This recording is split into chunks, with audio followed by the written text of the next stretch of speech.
Alena Yukova with Comedy from the Ivory Tower.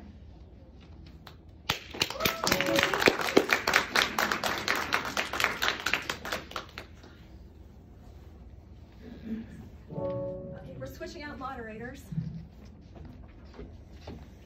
Hi everyone, I'm Armstrong. I'm an assistant professor in physics. So these last, I don't know. Can you hear me? Yeah, but the Zoom people can't. Oh, that's important. Pretty close. Can you hear me? Yeah. Am I being? Yeah. I can't tell. Okay. All right. So in this section of this section, these students bring to you a little levity amid these very impressive talks and posters.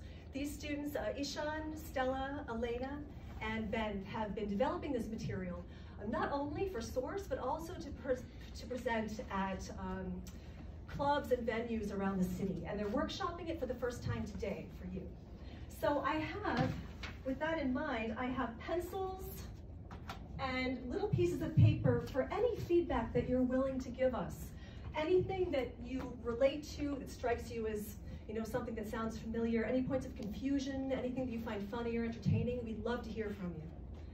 So all of this is themed on college life. You'll hear stories about weird professors, weird chemistry labs, your first job interview, med school aspirations. So with that in mind, let me welcome to the stage Ishaan Singh. He is a first-year majoring in electrical engineering, and he brings to this discipline a rather unusual skill set honed during the COVID lockdown. Welcome, Ishaan.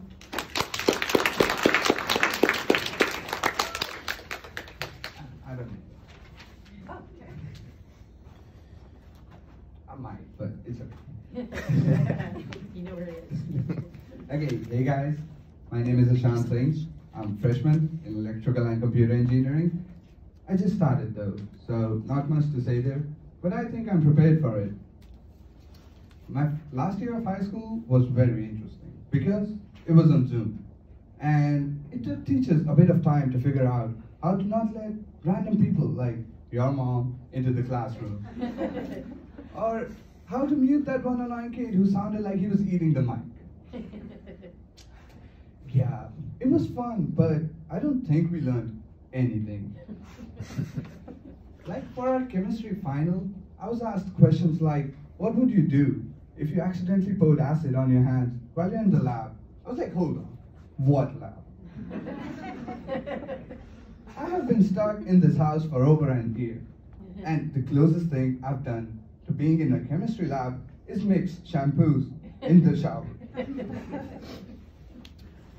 It wasn't just me though. My younger brother was worse. This one time, I had this unfortunate task of teaching him what marsupials are. Simple enough, right? Everyone knows what marsupials are. I'll just explain it. They are animals who carry babies on their bodies in pouches, like kangaroos and koalas, right? So I'm teaching him in the living room. My mother was sitting next to us, just in case we got into a brutal bloodbath. A usual occurrence. A usual occurrence due to being confined in a household with people you love the most, but like the least. So I'm teaching him, and it took me about half an hour, and I taught him. And then as a final question, I asked him, name some marsupials. And he just looks up at me very simply and goes, a kangaroo, and his wife, and his daughter, and his other daughter. Yeah, that was a lot. Actually, I think I did learn one thing. I learned all about my neighbors. Not that I wanted to, but they were being pretty loud and there wasn't much to do. My house was right next to this park. It was a pretty nice open space surrounded by trees, and it was pretty lively all the time. But then COVID-19 hit peak, and people were scared to even go out and get groceries. Naturally, the park was empty, except this one little kid named Sam. Sam is this skinny little 7-year-old kid who is an absolute menace to the society. Sam is the kid who would kick the neighbor's cat, throw rocks at passing cars, or push the blind old man. This one time, I saw Sam throw a jug, a big water jug, on another kid. the kid ran away crying. And Sam just looked at the jug as though this was his first failed murder attempt. Yeah, those days during COVID were hard to fill. I watched a lot of movies, and luckily, I picked up some skills. This one night, I was watching The Conjuring at like 1 in the morning, and for those of you who may not have watched it, in the final scene of the movie, the protagonists are trying to exorcise this little kid who is sitting on a wooden chair, is bound by metal chains, and is covered with a white sheet. And the kid is screaming, and the scene is set in this basement, and on the windows of this basement there are pigeons flying into. I'm watching this scene in my room, the curtains are drawn closed, lights are turned off, the scene is getting intense, and then suddenly I hear a dull thud on my window. Instantly I thought, hell no, not happening with me. And like any man would, I hid under the sheets and started chanting God's name until I fell asleep. The next day, I was embarrassed. I was like, I will finish the movie tonight. So at midnight, I picked up where I left off, and the kid is screaming, the pigeons are banging into the windows, and then I heard it again, a dull thud on my window. I was like, what's up? And so this time, I was trying to be brave, and I opened the windows. And as soon as I opened the window, something hit my head. A pigeon? No, it was a tennis ball. A tennis ball? Tennis ball? I looked out of the window, and in the street, I see Sam. Sam is just standing there with his hands raised as though expecting to catch the ball, which is now bouncing around in my room. And then Sam just looked me straight in the eye and laughed. This little kid standing in the middle of the street, in the middle of the night, just laughing. I did the only logical thing I could think of. I bought a wooden chair, got some metal chains, and a white sheet. And I'm going to take the ghost out of him tonight. So, I'm skilled at teaching kids about marsupials and taking ghosts out of kids. I'm definitely prepared for college.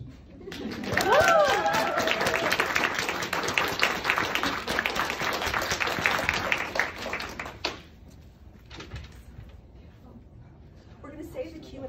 Oh, let's turn it off. We're going to save the Q&A for the very end. We'll let everybody go first. Next up, please welcome Stella Park. Stella's about to graduate with a master's degree in social work. She's in the thick of things with the job search and has some interviewing tips to share with us. Thank you. Hi everyone, so my name is Stella, and I actually go to a different school, so I kind of want to do a little temperature check to get to know the audience a little bit. Let's see, do we have any business finance majors in the room? Yeah? Man, you guys are really annoying.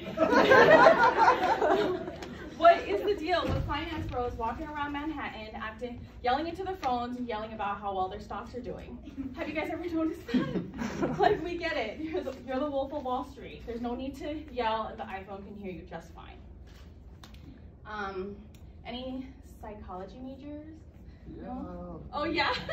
Oh man. I'd really love to hear your analysis of me and what kind of messed up things my parents did to me as a child.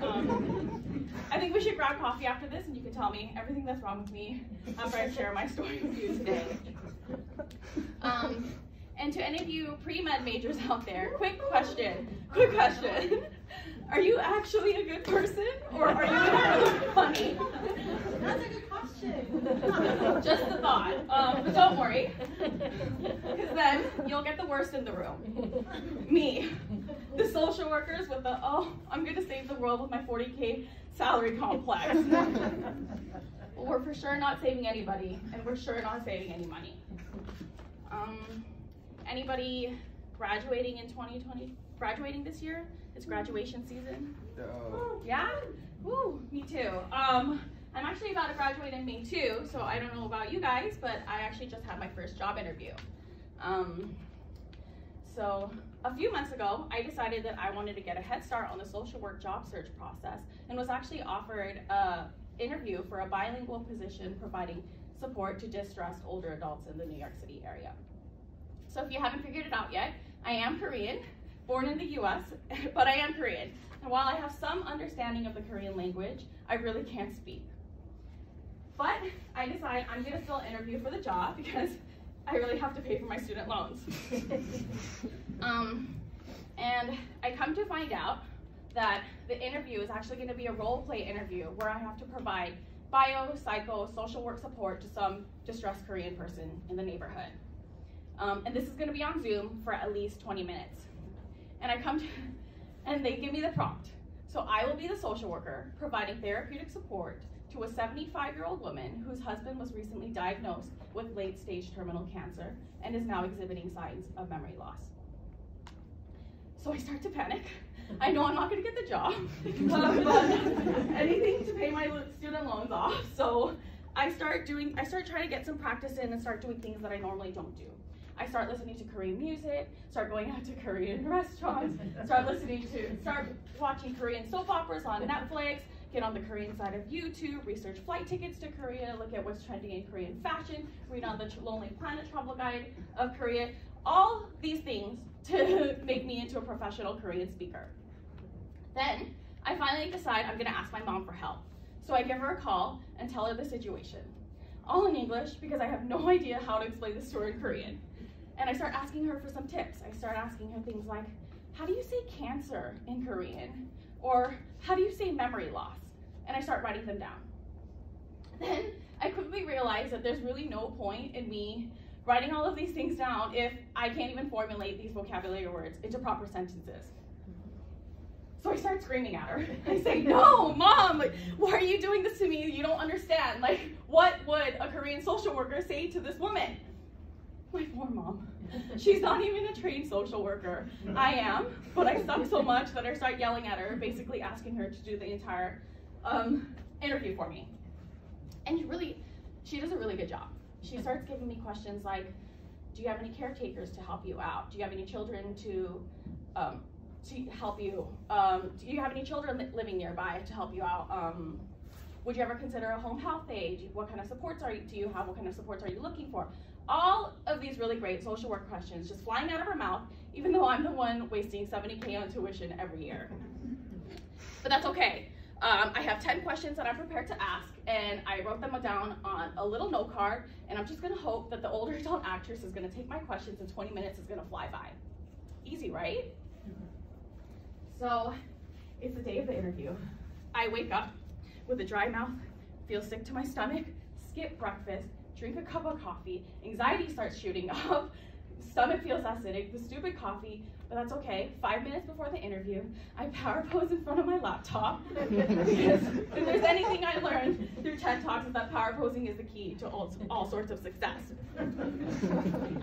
Then, I log on to the interview, still panicking. The power posing didn't do anything, but it's okay, because I have my tiny little note card next to my laptop where the camera can't see, and I start feeling really good about myself. Until the older adult actress and 2 black screens pop up and loom down on me with this impending doom. The 2 evaluators let me know that they're gonna start the clock and it's okay to go. And I go, hi, I'm Stella, all in English, before I realize this is supposed to be in Korean, and I apologize and ask to start over. The 2 evaluators give me the okay, and I do some yoga breathing exercise and calmly ask her, what brings her in today? All in Korean. This woman, she gives me the same old story. Her husband is dying and is now losing his memory, and she adds some really annoying quip that I have no idea what she's talking about. She says, 지금 사는 게가 너무 힘들어요. Did you guys get that? No. Well, me neither. So I panic, and I look down and I think to myself, oh, this is a good one. Oh, this is a good one. And I say, oh, that must be so hard. Do you have any caretakers to help you out? And she responds saying, no. She doesn't have anybody. She's taking care of her husband. She can barely take care of herself. And I clearly did not think things through. Because turns out 10 questions isn't really gonna fill 20 minutes of my time. And what's worse, that I did not even think about how asking 10 questions interview style is actually really, really choppy. So I panic, get through some of my questions, and I am just unhinged. I start asking her questions like, so, how are you feeling? Did you make sure to perform some self-care for yourself this week? Are you taking your meds? What are your coping strategies? Are you just ignoring him for 15 hours a day, counting down the days until your husband dies? How's his memory lately? Sounds exhausting. Do you like Korean food? Kimchi has a lot of probiotics. When was the last time you visited Korea? Do you know it costs about $800 to fly to Korea from JFK? I've never been. What's it like over there? Maybe I should take my next vacation over there. How's that depression hanging? He feeling okay? He bald yet? What does Mr. Kim think about Korea? Oh, he doesn't remember. I'm sure he loved it. It's a pretty popular destination on Lonely Planets. Oh, are you feeling okay? You're kind of pale. You sure it's not you who's sick and not your dying husband? This poor woman.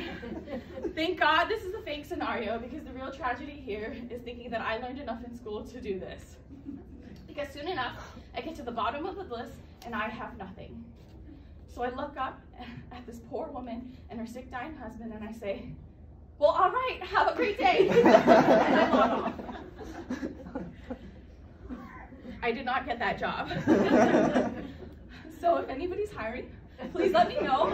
I have a master's degree in social work. I'm bilingual and I have a ton of experience. And I promise to bring my positive, socially, emotionally supportive attitude into every office workplace. Thank you.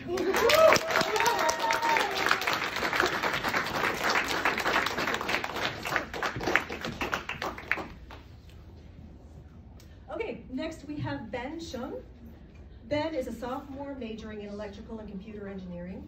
He has some things to get off his chest about New Yorkers, professors, and the delightful Zoom classroom experience.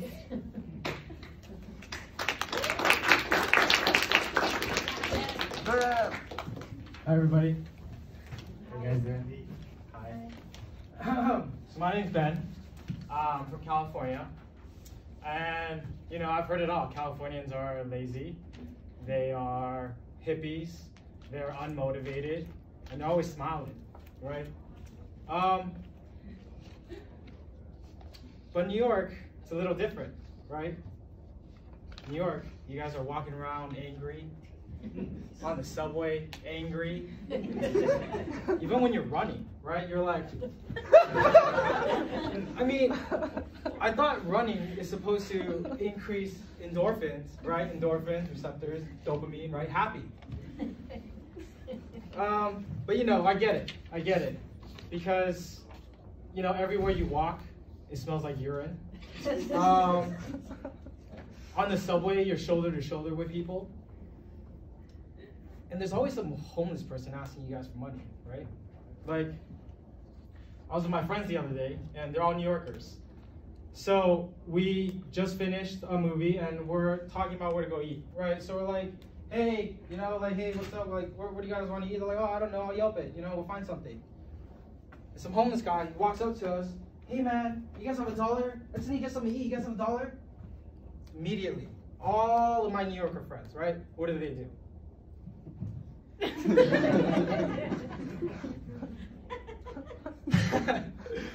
What are you guys doing, man? Anyways, so, you know, they ignore him and they walk away, right? So then they start self-reflecting. And they're like, man, if only I wasn't such a jerk to that homeless person. If only I gave him some money. Then you start hating yourself. And then the angry faces set in. And yeah. So, but I like New York though. It's exciting. I'm a transfer to New York Tech, if you guys don't know that. It's my second semester here. I've been around. I've been to LA, I've been to school in LA, Oregon, and now in New York. So I've noticed there are professors, right? And they're all the same. There's always some professor. Any professors in here? Don't. Don't worry, I'm not going to throw you under the bus. You made me throw it out, so. Yeah, so there's always some professor who's overly concerned with how well the class is doing, right? That you took an exam 2 weeks ago, and the professor's just now getting to it. And the professor always makes an announcement before they hand the test back, right? So they'll stand up on stage, or they'll stand up in front of the class, and be like, okay guys, I'm handing back the test today, and I just want to give an update of how well the class is doing. Most of you guys did pretty well. About 70% of you got a B or higher. The rest of you, though, You know, I always tell you guys that I have office hours. Please, come see me during office hours. We have online tutoring if you guys are not comfortable with that. All while they're saying this, everybody has their head down, right? Like, oh, crap, don't single me out. And they don't, right? Because the professors are usually looking at me. And they're like, Ben, I know you tried. But we gotta try a little bit harder. And I'm like, whoa, man, you're barking up the wrong tree here. You think I didn't try? I was looking through YouTube all last night trying to figure out what you taught me this entire semester. So I gotta tell you, it's not you, it's me. I'm Californian, I'm lazy, I'm okay with just passing, I'm good with C's. C's get degrees, yeah! Yeah. And I know, right? Like New Yorkers, you guys are hustlers, you're hardworking. And you know, all my friends are like, hey, Ben, you gotta hustle somewhere. I'm like, what, me? No, California.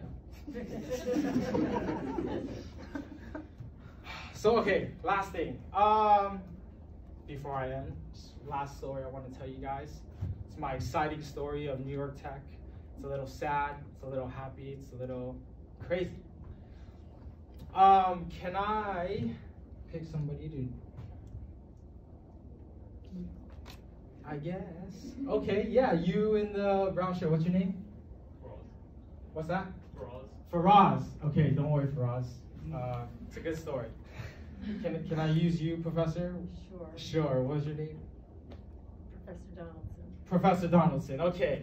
All right. So, last semester I was in Professor Donaldson's class. And I was in a 2 p.m. class, right? And before the final exam, she says, hey, we're gonna do a review. I said, fine. 8 o'clock, fine, I have no life, whatever.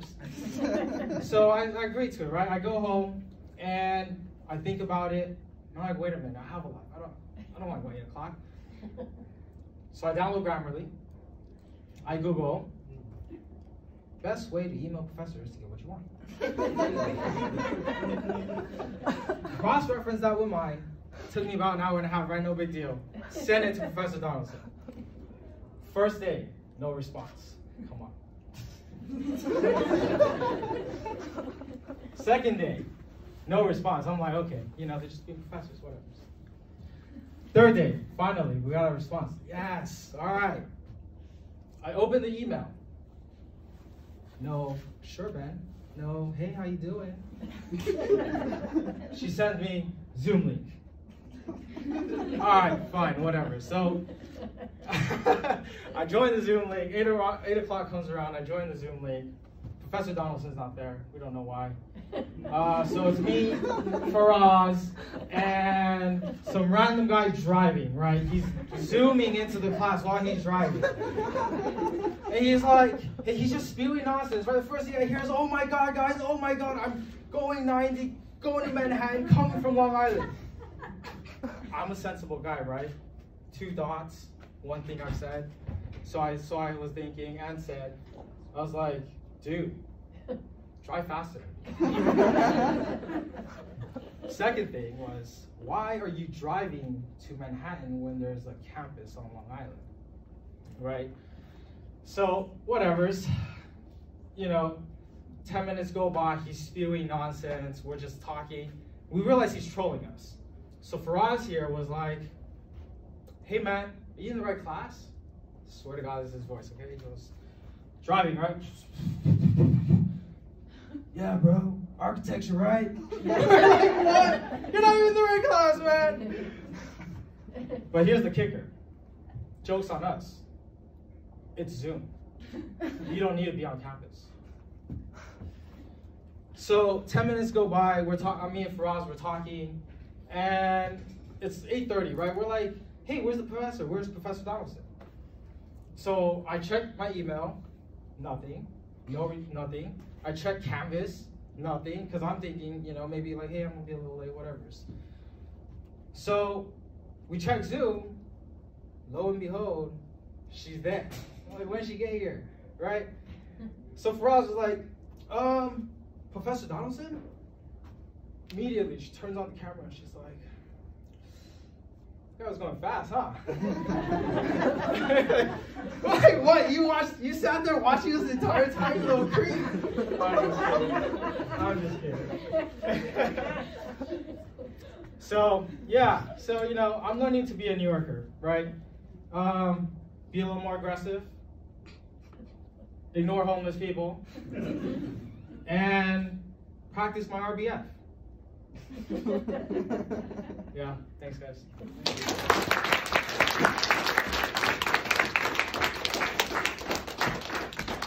Okay, our next and final presenter is Alena Yukova. Alena is a sophomore majoring in biology and is on the pre-med track. Curiously, she already has a background in the operating room.